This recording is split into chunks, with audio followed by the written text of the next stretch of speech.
Hey, good morning, everybody. Welcome to Take 5. Let's jump right in this thing. This week, we've been recapping the message I preached Sunday called New Year, No Manna. Our main text was Joshua chapter 5, and we've been discussing that story where the Israelites find themselves at the borders of Canaan the second time. This is the second generation of Israelites to make it to the borders of their promised land. And we read the story where they are preparing to go in and take possession of their land, of their promised land, of their purpose.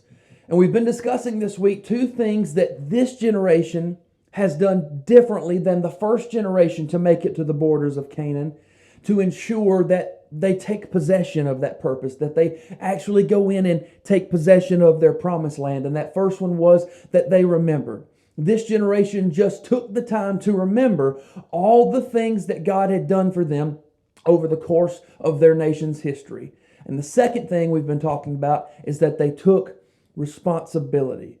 They took some personal responsibility in tending and cultivating the purpose that God had placed on their life.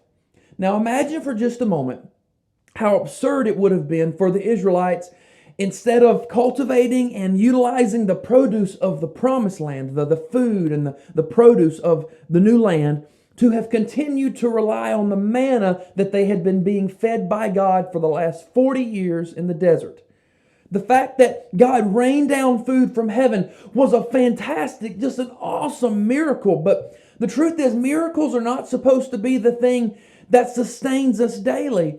And I believe that our main text shows us exactly how God feels about that.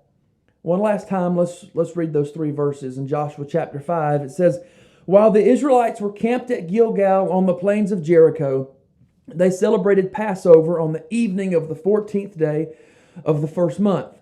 The very next day, they began to eat unleavened bread and roasted grain harvested from the land." So no more manna.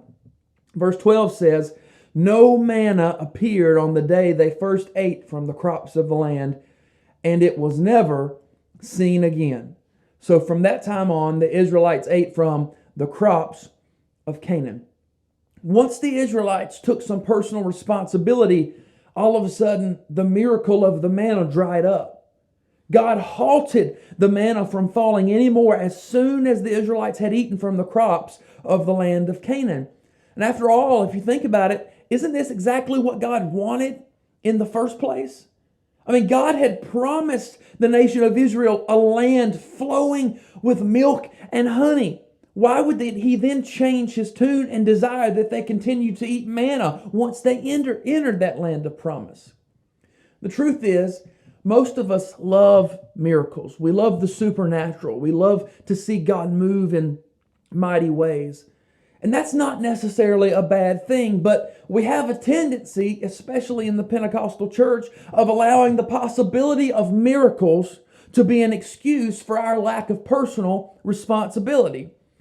For example, how many times have you said, or maybe you've heard somebody say, "I need a job and I'm waiting on God to give me or send me the right job"? Well, that sounds great and spiritual, but at what point does God expect us to stop waiting on Him to do everything for us and to take some responsibility for ourselves? Maybe you've said before, or heard somebody say, I'm praying that God would fix my marriage, or I'm praying that God would fix my finances, or whatever the case might be. At what point are we supposed to start making some changes in our own lives to ensure that we see some change in those areas of life? Some of us are never going to experience a better marriage until we learn what Jesus, or how Jesus teaches us to love our spouse in the Bible. Some of our finances are never going to get better until we learn how to steward our finances like the Bible teaches us. There is a certain level of personal responsibility that you and I are supposed to adhere to in order to live to our utmost God-given potential in life.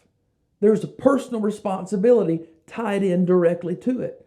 Now, I am aware of how sacrilegious this kind of all sounds, but the point is, we cannot become so conditioned to waiting on miracles that we become lazy and complacent in our pursuit of God's best and His purpose for our lives. One of my favorite quotes has become something that St. Augustine said. He said this, and I quote, "Pray as though everything depends on God, and work as though everything depends on you." What I've been teaching you this week does not and it should not take away the validity of miracles. Miracles are still necessary. They still show God's power and His glory, and at times they should still be sought after. But the point I am trying to make is that we should not allow our patience for miracles to turn into laziness or complacency. We have a mandate from heaven to take a personal responsibility in all things in life, at least the things we can control. And so we've got to make sure that we take a personal responsibility in controlling what we can control. And then the things that we can't control, we'll leave in God's hands. Every person watching this morning has a God-given purpose in life. You have potential to do things for God's kingdom that surpass even your wildest imaginations. What I want you to understand is I'm not calling any of you into the ministry. I'm not calling you to be a pastor or a missionary or anything like that. But working for God's kingdom is much bigger than being a pastor, a missionary, or a teacher, or whatever the case might be. God's kingdom is a vast empire that requires many different types of people and responsibility, and no one responsibility or person is greater than the other. I want every person that's watching this, every person that attends Appleton Assembly of God, to reach your God-given potential. I want to see you begin to expand God's kingdom into your jobs and into your schools and everywhere else you go, at Walmart, everywhere. But you cannot do that until you realize that you have a personal responsibility in doing that. Just praying for God to use you is not enough. You've got to be active in doing something. You've got to have personal responsibility in this thing. Ultimately, the Israelites taught us here that they took responsibility for themselves. They took responsibility to ensure that they became all that God had planned for them to be. A land that lives in one of the greatest lands in that part of the world, a land flowing with milk and honey. God wanted them to go into that land so that they could birth and create a nation that would thrive and show the rest of the world just how great and powerful God is. I want you to understand that for every individual watching this video this morning, and for our church as a whole, God has a purpose for our lives. He has a plan, one that's bigger and greater than we can even imagine. And I believe that up to this point, He's proven just how good He is to us. He won't let us down. And with Him on our side, we can accomplish and become all that He wants us to become. So we got to make sure that we do two things. We've got to remember who He is and that He's on our side.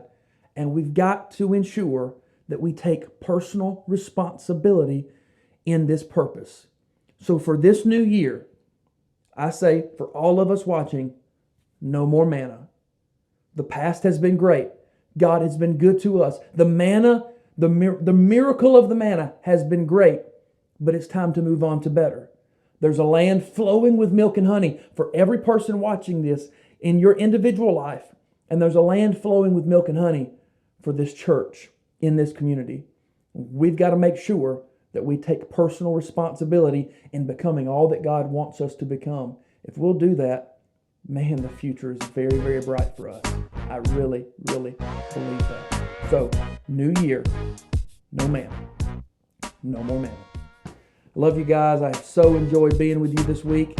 Can't wait to see you Sunday morning when we gather again for worship. Have a great weekend.